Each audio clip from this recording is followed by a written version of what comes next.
Hello friends, study with TG point में आपका स्वागत है। आज हम आपके सामने हिंदी ग्रामर के प्रीवियस ईयर क्वेश्चन का ये नेक्स्ट सेट लेकर आए हैं। आशा आपको पसंद आएगा। अगर आप चैनल पर नए हैं तो प्लीज़ जल्द से जल्द इस चैनल को सब्सक्राइब कर लीजिए और साथ साथ बेल आइकन को भी प्रेस कर लीजिए ताकि नेक्स्ट जो भी वीडियोस आती हैं उन सबकी नोटिफिकेशन टाइम टू टाइम आपके पास पहुँचती रहे। जितने भी अब इस पर क्वेश्चन करते हैं ओवरऑल प्रीवियस ईयर होते हैं और ये हम प्रैक्टिस सेट फॉर्म में कर रहे हैं। इसमें हम सभी टॉपिक्स को इंक्लूड किए हुए हैं। आइए शुरुआत करते हैं आज के सेट की। प्रागैतिहासिक में किस उपसर्ग का प्रयोग हुआ है? उपसर्ग क्या होते हैं?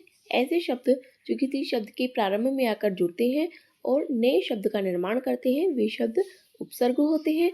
अगर दूसरी ओर देखें तो प्रत्यय जो कि किसी शब्द के बाद में आकर जुड़ते हैं, यानी कि यहाँ हमें उपसर्ग पूछा है, प्रारंभ वाले शब्द को जो पूछा है। प्रागैतिहासिक में प्राग, धन, ऐतिहासिक।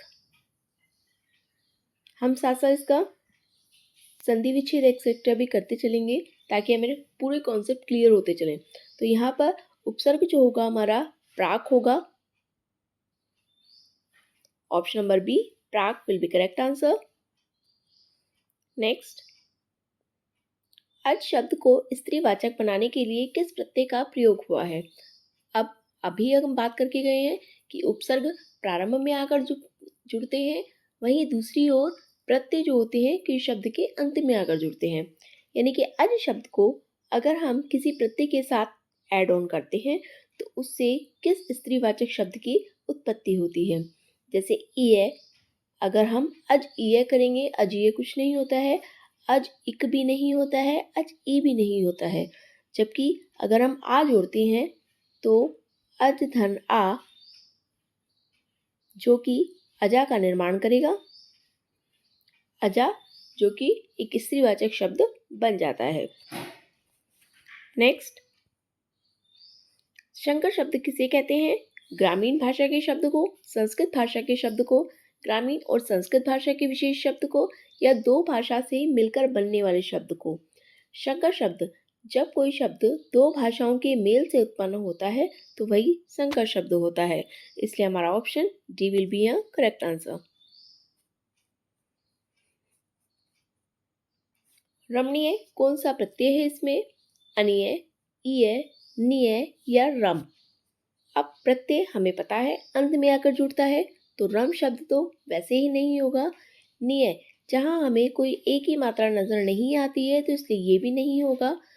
और ईय, रमन, धन, अन्य, तो इसमें क्या होता है? रमन, धन, अन्य। तो ये न और आ मिलके आणय का निर्माण करते हैं, इसलिए हमारा option A will be correct answer. Next, अर्वाचीन शब्द का विलोम शब्द क्या होगा? सनातन, अधुनातन, अद्यतन या प्राचीन? अर्वाचीन जो कि विलोम हमें बताना है, अर्वाचीन का मतलब होता है अभी का, फिलहाल का। जबकि प्राचीन अगर हम देखें इसका विलोम होगा जो कि बहुत पहला है, तो इसलिए अर्वाचीन का विलोम जो हो जाएगा ऑप्शन नंबर डी प्राचीन हो जाएगा। सनातन, अधुनातन और अद्यतन नहीं होगा। नेक्स्ट, उत्कर्ष शब्द का विलोम क्या होगा? पतन, अपकर्ष, विकर्ष या अभ्रष्ट? उपकर्ष का अपकर्ष जो कि उत्कर्ष का विलोम होता है, तो ऑप्शन नंबर बी अपकर्ष विल बी करेक्ट आंसर।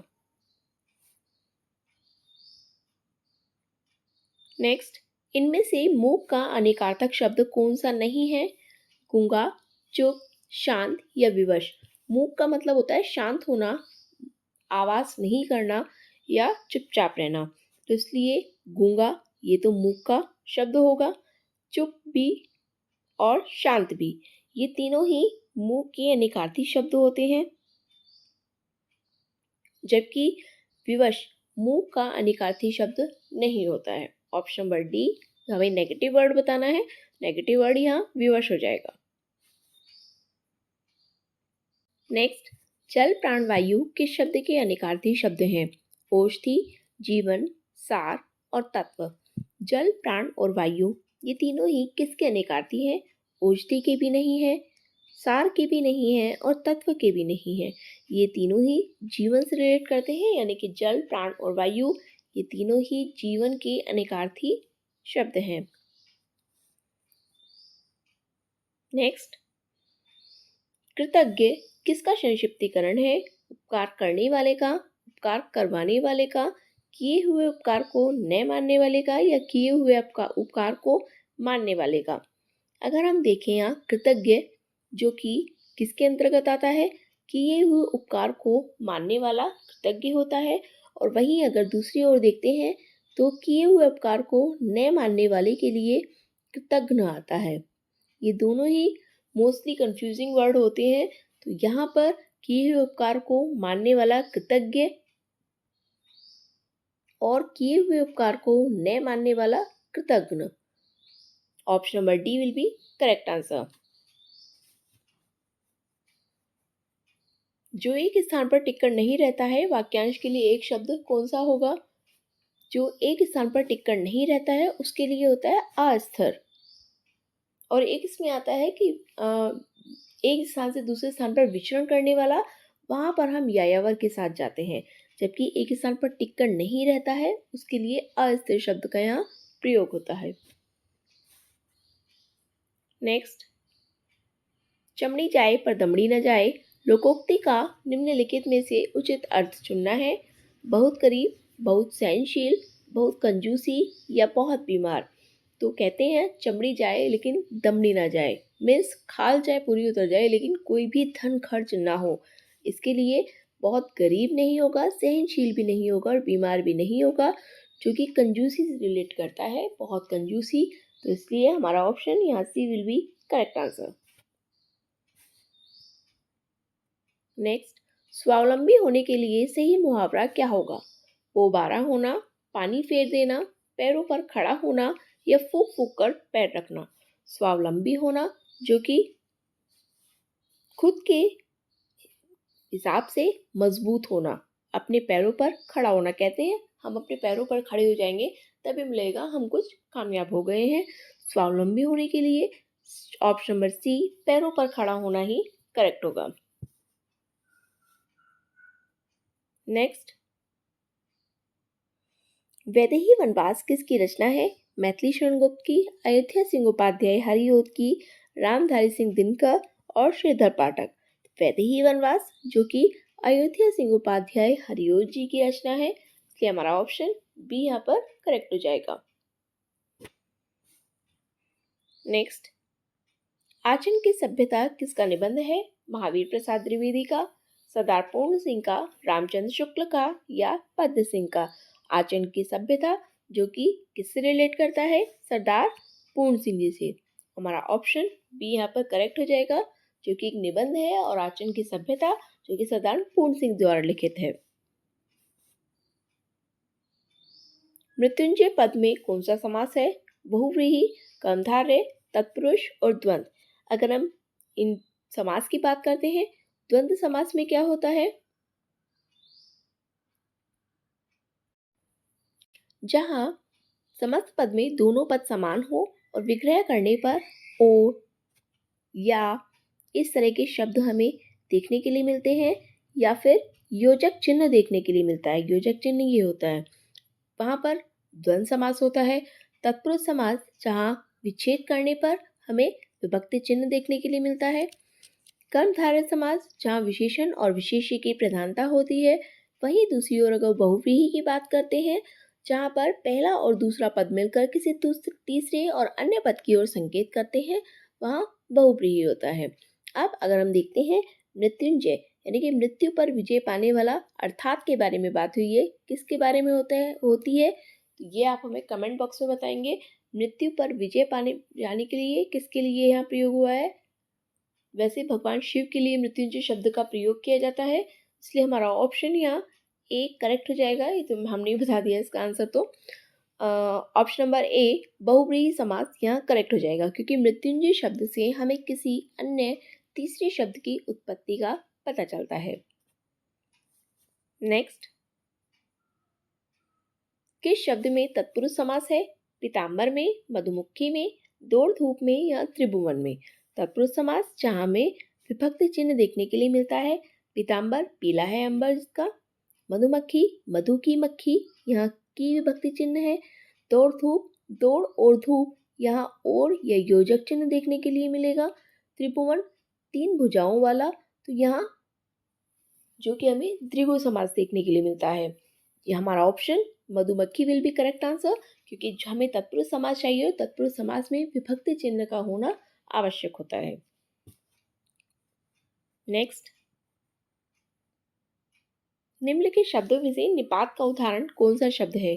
निपात शब्द कौन से होते हैं? वे शब्द जहाँ जिन शब्दों के द्वारा जोर देकर कोई बात कही जाती है, जैसे ठीक, निकट, इधर या कल। हमने किसी बात के लिए कहा कि इस काम को ठीक ठीक बताना, ये ठीक शब्द जो कि निपात के अंतर्गत आता है, इसलिए हमारा option A will be correct answer. निकट, इधर और कल ये तीनों ही निपात के अंतर्गत नहीं आते हैं। ये अव्यय पे तो आते हैं, लेकिन स्थानवाचक इस तरह से शो करते हैं ये वर्ड्स, जबकि ठीक एक निपात शब्द है। नेक्स्ट, किस वाक्य में संबंध बोधक अव्यय का प्रयोग हुआ है? संबंध जहाँ पर दो किसी स्थान या वस्तु के बारे में संबंध का, रिलेशन का पता चलता है। ऐसा काम मत करो, मैं पीछे आया था, मैं ये काम नहीं करूँगा या मैं काम के पीछे आया था। के पीछे, के द्वारा, के सामने, के पास, इस तरह के शब्द जो होते हैं वो संबंध बोधक अव्यय के रूप में आते हैं। इसलिए हमारा ऑप्शन या D will be correct answer, क्योंकि ऐसा काम मत करो इसमें हमें कोई संबंध का पता नहीं चलता है। काम के पीछे आना, अगर के पीछे आता तो ये हो सकता था, लेकिन पीछे आया था इससे कोई मतलब नहीं है। मैं ये काम नहीं करूँगा, ये भी हमारा संबंध बोधक के अंतर्गत नहीं जाएगा, इसलिए यहाँ option number D will be correct answer. Next, वह आया और मैं गया, इस वाक्य में समुच्चय बोधक शब्द क्या है? समुच्चय बोधक शब्द, समुच्चय बोधक होते हैं कंजक्शन वर्ड, यानी कि जब दो वाक्यों को जोड़ने का कोई एक शब्द काम करता है वही उसका समुच्चय बोधक शब्द होता है। अब अगर हम इस वाक्य में देखते हैं, वह आया, ये हमारा एक शब्द हो जाता है, एक सेंटेंस हो जाता है। मैं गया, ये भी हमारा एक सेंटेंस हो जाता है। इन दोनों ही सेंटेंस को जोड़ने का काम और शब्दों ने किया, तो इसलिए हमारा option C will be correct answer, क्योंकि समुच्चय बोधक शब्द हमें बताना है और समुच्चय बोधक शब्द वे शब्द होते हैं जो कि दो वाक्यों को जोड़ने का काम करते हैं। नेक्स्ट, मैं आज तक परीक्षा में सफल ही हुआ हूँ, रेखांकित शब्द को पहचानिए। मैं आज तक, जहाँ पर तक इस तरह के शब्द जोर देकर किसी चीज के, किसी बात के बारे में बताते हैं, वहाँ निपात शब्द होते हैं। इसलिए हमारा ऑप्शन यहाँ पर डी करेक्ट हो जाएगा, क्योंकि संज्ञा, सर्वनाम या विशेषण ये तीनों में से ही नहीं आता है। संज्ञा शब्द कौन से होते हैं? ऐसे शब्द जो किसी विशेष व्यक्ति, वस्तु, स्थान आदि का बोध कराते हैं। सर्वनाम शब्द संज्ञा शब्दों के स्थान पर आने वाले शब्द होते हैं। विशेषण संज्ञा सर्वनाम शब्दों की विशेषता को बताते हैं, जबकि हमें यहाँ तक शब्द के लिए पूछा है जो कि हमारा निपात में हो जाएगा। ये थे हमारे आज तक के क्वेश्चंस। आशा आपको पसंद आए होंगे। अगर आप चैनल पर नए हैं तो प्लीज़ जल्द से जल्द चैनल को जरूर से सब्सक्राइब कर लीजिएगा और साथ साथ बेल आइकन को भी प्रेस कर लीजिए, ताकि नेक्स्ट जो भी वीडियोस आती हैं उन सबकी नोटिफिकेशन टाइम टाइम आपके पास पहुंचती रहे। मिलते हैं हम नेक्स्ट वीडियो में, तब तक के लिए थैंक यू।